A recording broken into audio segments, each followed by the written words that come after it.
So we're here with Ruben Trejo, and Ruben is going to talk a little bit about his service learning project last year. So Ruben, what was the problem or the need that you were trying to address?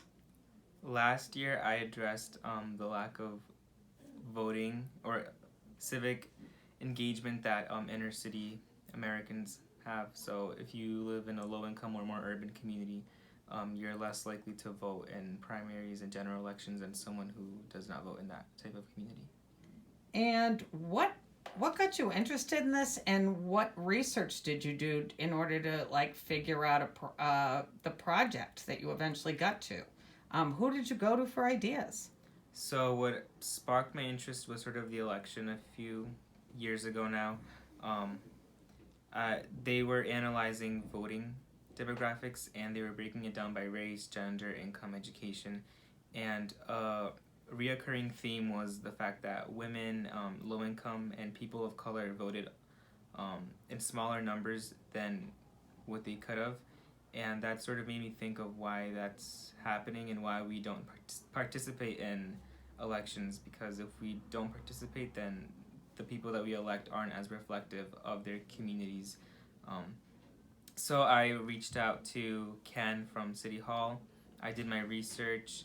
What is Ken's job? So Ken is the registrar of Pawtucket. So he is sort of the leader of canvassing and voter registrations and elections.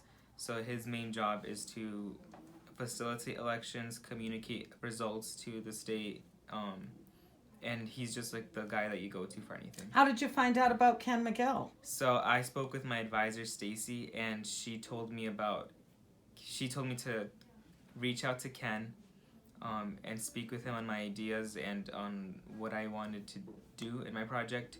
So I did. I emailed him, and I also paid a few visits to City Hall, and from there we arranged events. We arranged registration drives. I work with him on elections, so we do a lot of work to engage students, including some seniors here are now going to be voting. Last year I got some seniors to vote too, so we sort of are bringing more events to not just Blackstone, but they're now actually going into other high schools, so they're more aware of the potential in high schools. One of the things I wondered about is it sounds like when you went to Ken, you shared what some of your concerns were. Did you find that he had the same concerns? He did, and a lot of the concerns were how we were going to organize and figure out logistics of having them come in and having kids come in, and also having them go to other high schools like Shea and Tolman. We were just trying to figure out how that would work into a schedule and how we can spark interest. So part of a small initiative we took was handing out free fry coupons at McDonald's to get kids to register to vote if they're eligible. So on top of telling kids that they should register to vote, we tried to add an incentive to make it an attractive option. And were there things that you felt that as a student you were able to contribute that maybe Ken wouldn't have thought of? I think that I really used my social media to sort of remind students to register to vote.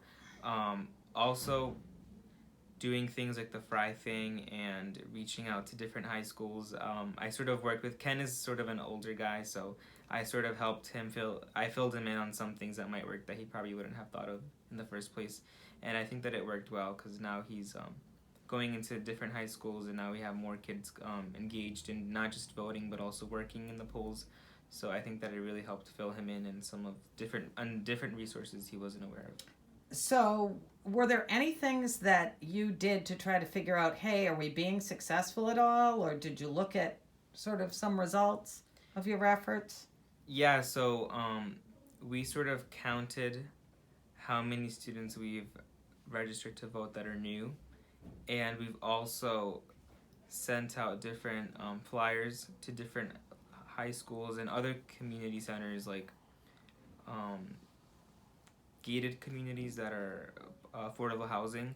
So we sort of keep track of where we go, how many people we get to register to vote, and even what times work best for people. So we really try to be efficient with how we plan these different events.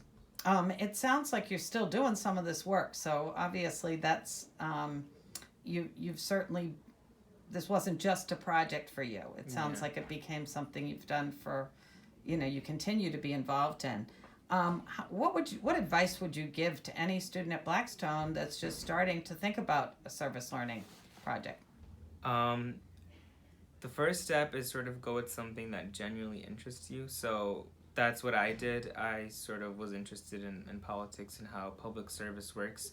And from that point, I sort of was able to create a project that I'm still involved in.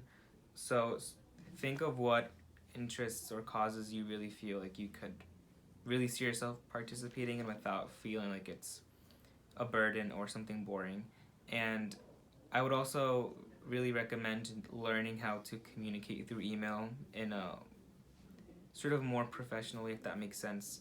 So don't think that you have to write perfect emails, but certainly know how to address a professional, how to use their last name, how to write an email that is worth responding to, because they are people who have other emails, they have a lot of things to do. So if you show them that you sort of took time to write an email that they're used to, sort of in a way, I think that they are more likely to take you seriously and to really give you some of their time, because you showed that you're someone who is able to communicate effectively. So you probably did some research before you even wrote your first email to Ken, so that it was more specific, would you say? Yeah, I had Stacy read it. I read it over myself, and I also used online templates to sort of give me some idea of what a good email, short, concise, straightforward email looks like. And through practice and through different emails, I think that I've sort of learned how to write an email that is appropriate. Thank you so much, Ruben. And we'll be sending seniors this year to see you for more advice. Thank you, Carolyn.